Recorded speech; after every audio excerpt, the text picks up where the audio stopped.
Allô, belle communauté VIP de l'éducation. J'espère que vous êtes dans une forme extraordinaire.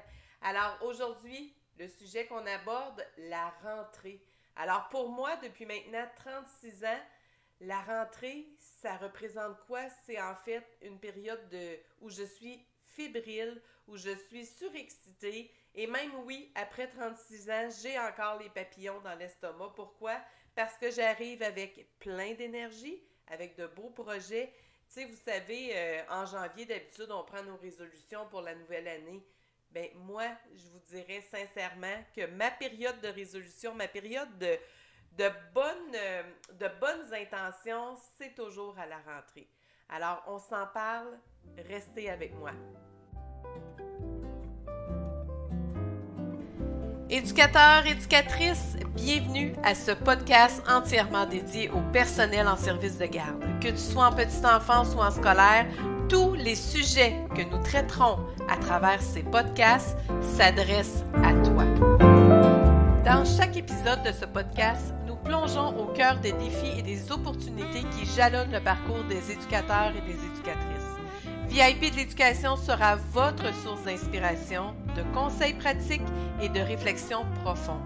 Nous explorerons les dernières tendances en pédagogie, les stratégies d'intervention novatrices et les méthodes efficaces de gestion de groupe. Nous ne nous limiterons pas seulement à votre vie professionnelle, mais nous discuterons également de l'importance du développement personnel et de la gestion du bien-être des éducateurs et des éducatrices.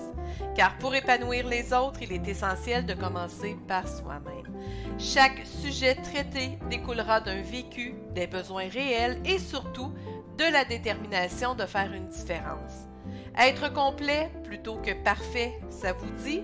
Alors préparez-vous à découvrir de nouvelles perspectives, à acquérir des compétences pertinentes et à inspirer par le pouvoir de l'éducation. Notre voyage vers l'épanouissement à travers l'éducation commence maintenant. Bienvenue dans la famille VIP de l'éducation. Éducateurs, éducatrices, ce sujet aujourd'hui s'adresse à vous. En cette période de fin de vacances, en cette rentrée qui s'annonce à grands pas. Alors la rentrée, elle est comment chez vous? Elle se vit comment? Est-ce que c'est une période d'excitation ou c'est plutôt une période d'appréhension? Parce que oui, je vous disais d'entrée de jeu tantôt que pour moi, la rentrée après 36 ans, j'ai encore des papillons et tout ça. Mais en fait, ça n'a pas toujours été le cas. Hein? Vous savez que il y a des années où c'est plus difficile. Pourquoi? Parce que nous sommes appelés à nous adapter souvent à de nouvelles situations. Hein? Vous savez, pour certaines d'entre vous, vous vivez peut-être les fameuses séances d'affectation dans les milieux scolaires.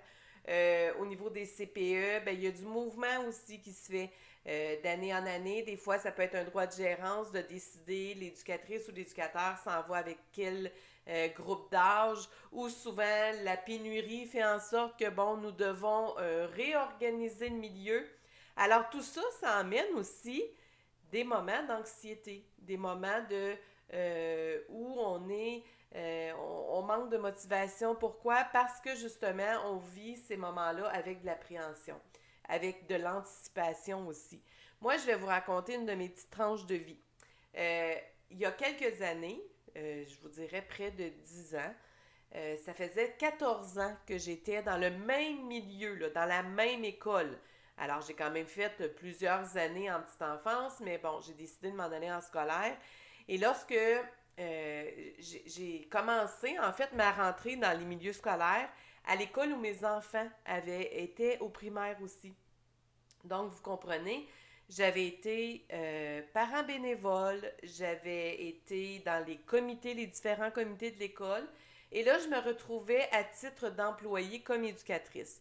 J'ai passé 14 ans de ma vie dans cette école-là. Alors, pas besoin de vous dire que je connaissais les moindres raccoins de l'école. J'avais un sentiment d'appartenance énorme à cette école-là, à ce milieu de travail-là, où j'étais relativement très bien. Et lors de la séance d'affectation, due à, une malinformation que j'avais eue, ou pas bien assimilé, peu importe. L'important, c'est pas de trouver un coupable ou une coupable, là. Mais bref, je suis arrivée à la séance d'affectation et là, je vous raconte une petite tranche de vie rapidement. Nos séances d'affectation se faisaient de cette façon-là avant la COVID. Alors, on était dans une grande salle, tout le monde réuni, et lorsque venait notre tour pour se choisir un poste ou tout simplement dire qu'on conservait notre poste, on devait se lever, aller en avant, au micro et dire bon, je m'appelle Sandra Mathieu, je choisis tel poste, bon, bref, blablabla. Cette séance d'affectation-là, il y a 10 ans, je, certaine de pouvoir reprendre mon poste qui avait été aboli pour être en augmentation, je m'en vais au micro et j'annonce, ben, mon nom est Sandra Mathieu et je choisis tel poste qui était vacant à ce moment-là. Et là, on me dit comme ça, non, tu peux pas parce que, bon, bref, la clause d'ascenseur et tout ça, là, je rentrerai pas dans ces détails-là. Et là, j'ai l'impression qu'on vient de me scier les deux jambes. Vous comprenez, notre séance d'affectation, elle était aux alentours du 19 août. La rentrée se faisait quelques jours plus tard et on m'apprend que je ne peux pas retourner dans mon école. Et en quelques minutes, j'ai quelques minutes, si ce n'est pas des secondes, pour faire un choix. Alors, on me dit, ben voici les choix qui s'offrent à toi par rapport aux heures que tu avais déjà et tout ça. J'ai des écoles. Là, dans ma tête, c'est comme si c'était noir. Là. J'avais de la difficulté à prendre des décisions. Et là, on me dit rapidement, il y a une technicienne qui me dit, il y a une nouvelle école qui vient de se construire, viens-t'en avec moi, on va être bien. Bon, je connais pas personne, je connais pas l'équipe, mais tout ce que je sais, c'est que je vais être la plus vieille en ancienneté dans cette école-là. Alors, je me dis, j'ai pas le choix, là, je dois choisir quelque chose. Lorsque j'ai quitté la séance d'affectation, cette journée-là, j'en ai eu pour les 4 jours suivants à pleurer ma vie. Et je vous le dis, j'ai pleuré ma vie. Pourquoi? Parce que je vivais en même temps un deuil. Je vivais le deuil de ce sentiment d'appartenance dans lequel je m'étais blottie, si on peut dire, parce que j'étais dans mon confort. Et là, après 4 jours, je me suis dit, bon là, les journées avançaient et la rentrée aussi. Hein? Alors, il me restait que quelques jours pour me préparer. Et cette année-là, ce n'était pas une préparation matérielle que je devais faire. Ce n'était pas une organisation, une planification de mon nouveau groupe que je vais avoir ou peu importe. Non, je devais me préparer psychologiquement à vivre quelque chose que je ne m'attendais pas. Et je vous le dis, c'était tellement difficile pour moi. Et là, je me suis dit, OK, j'ai deux choix. C'est soit que je m'en vais chez le médecin, je me fais signer un papier pour un burn-out, n'importe quoi, là. Moralement, ça va pas. Ou l'alternative que j'ai, c'est de me dire, je vais essayer. Je vais essayer, je vais commencer. Et malgré tout, j'ai trouvé un point positif. J'avais la chance d'arriver dans un milieu qui était nouveau pour tout le monde. Alors, toute l'équipe devait se refaire une appartenance parce que c'était une toute nouvelle école. Alors, c'est ça qui m'a accrochée. Je me suis accrochée à ça en me disant, je suis pas la seule qui va vivre cette situation-là. Tout le monde, on va être dans le même bateau. On va tout avoir à se réinventer, dans le fond, à se refaire une vie dans notre milieu de travail.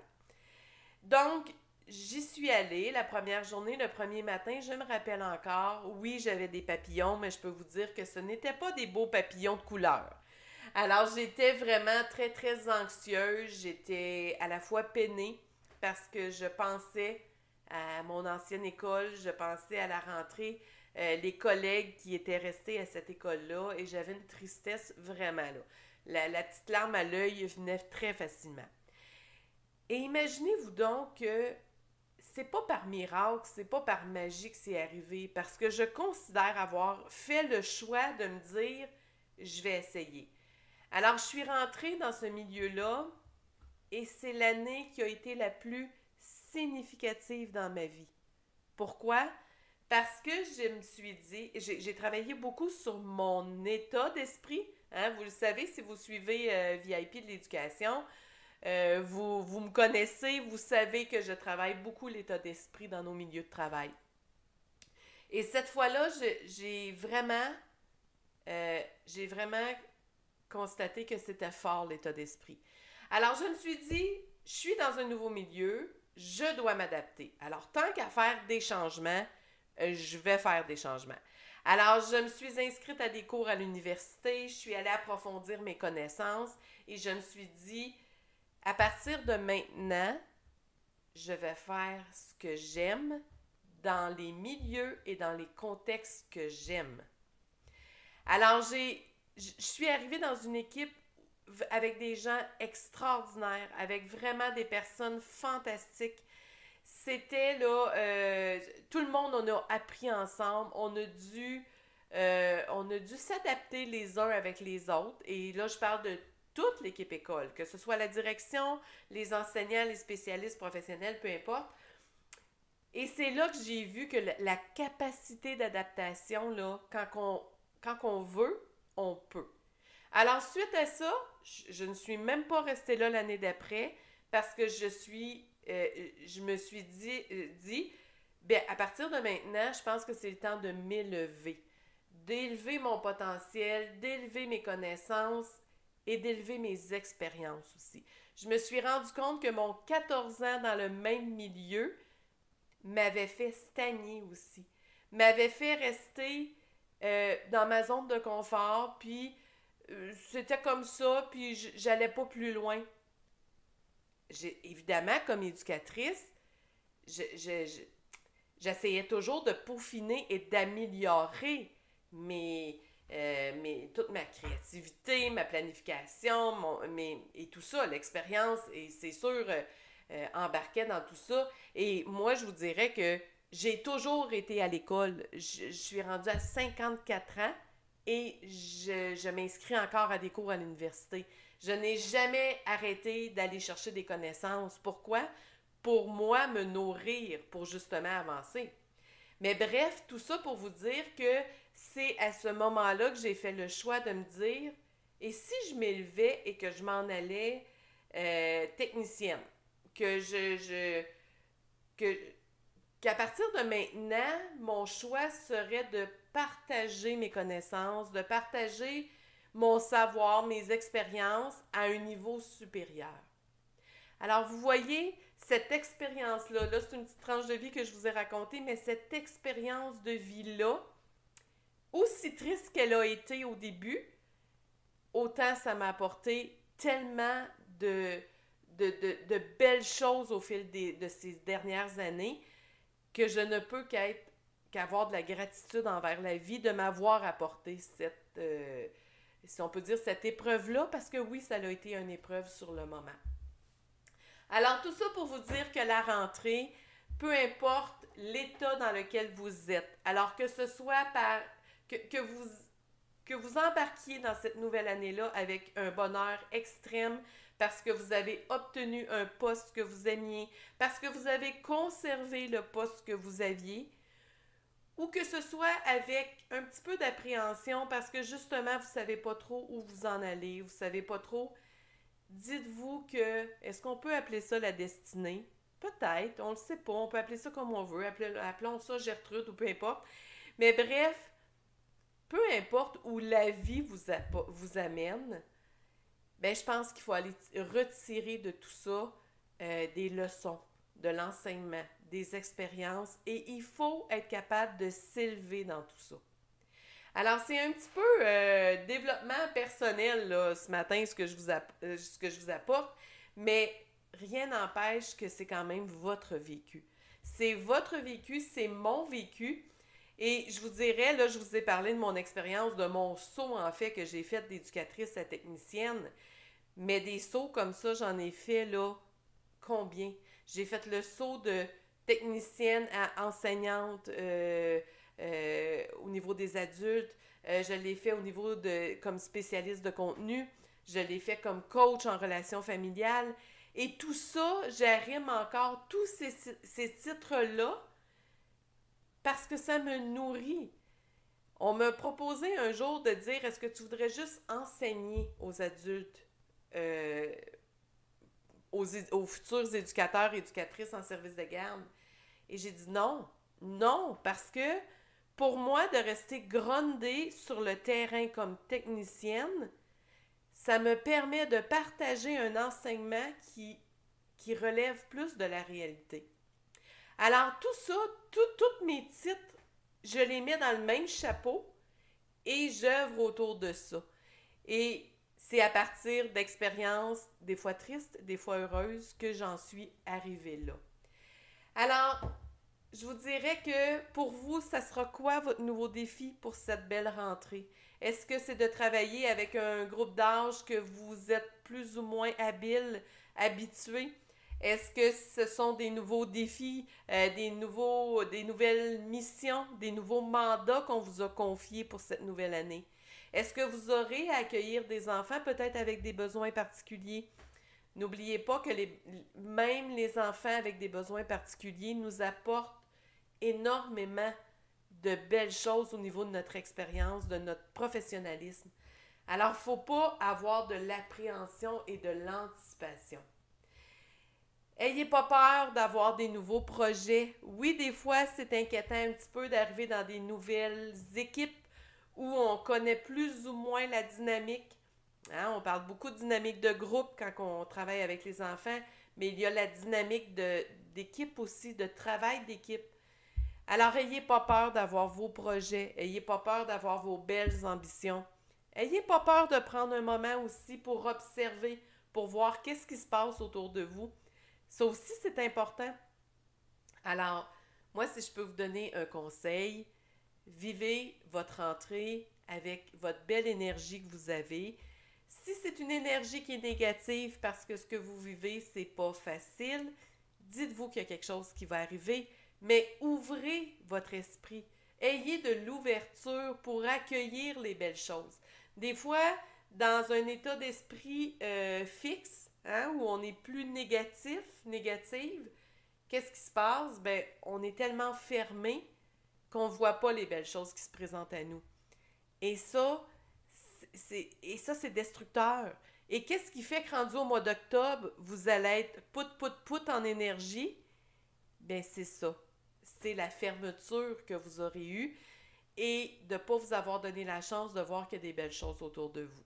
Alors, donnez-vous la chance. Donnez-vous ce petit, si je peux dire ça comme ça, là, en bon québécois, donnez-vous le petit coup de pied pour rentrer dans votre nouveau milieu, pour rentrer dans vos nouvelles tâches et surtout, ayez confiance en vous.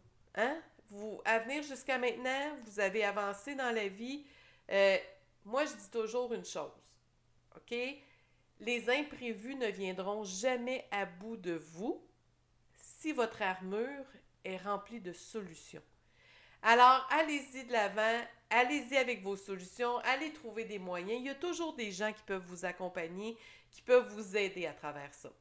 Alors, bref, moi, ce que je vous dis pour ce podcast sur la rentrée, c'est vivez cette rentrée-là comme une nouveauté.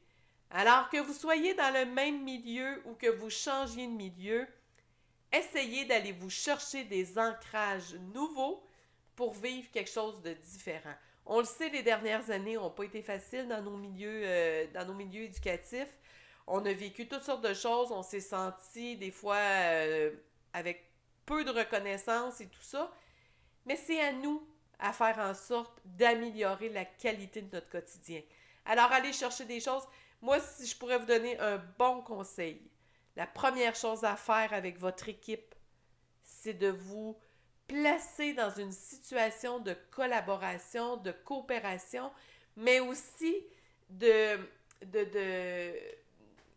former une communauté ensemble, organiser des choses ensemble. Dites-vous, ça vous tenterait-tu une fois par mois qu'on fasse telle activité?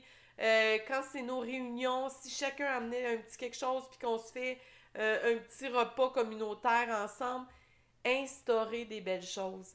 Si la relation que vous avez dans l'équipe, elle est bonne, elle est bien soudée, vous allez faire des miracles dans votre quotidien auprès des enfants, auprès des parents, auprès de votre travail.